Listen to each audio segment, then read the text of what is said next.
Bonjour à tous, dans notre numéro 851 du mois d'avril, vous avez découvert la présentation du Lipless Glider de Sebile. Voici le bonus vidéo d'un jerkbait très aplati qui semble assez classique à première vue, avec toutefois un effort méritoire au niveau des décorations et finitions qui sont un cran au-dessus de ce qu'on a l'habitude de trouver dans cette catégorie de leurres aux décos souvent simplistes. Les deux hameçons triples sont montés sur rolling, ce qui semble devenir la norme sur les poissons nageurs Sebile. On ne va pas s'en plaindre puisque ce système qui permet au triple de tourner librement sur son axe limite les décrochages en interdisant aux poissons de prendre appui sur le leurre lors du combat. Il existe deux tailles, 13 et 17 cm et deux densités coulant ou suspending.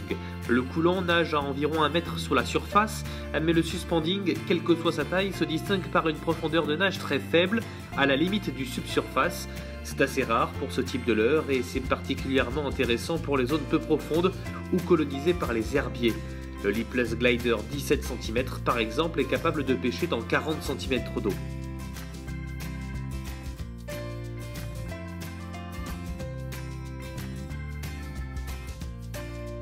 La nage est celle d'un glider pur et dur, c'est-à-dire un enchaînement de glissades vers la droite puis vers la gauche.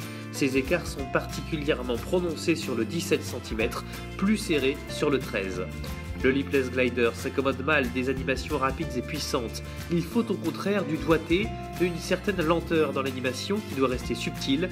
Un léger coup de sillon suffit à l'envoyer glisser sur le côté et il faut attendre qu'il s'immobilise pour enchaîner avec le coup de sillon suivant. On peut aussi le faire travailler au moulinet en donnant des impulsions rapides à la manivelle, mais dans tous les cas c'est un leurre qui se promène calmement, pas de précipitation ni d'animation frénétique. 8 coloris sont disponibles, rendez-vous le mois prochain pour une nouvelle vidéo.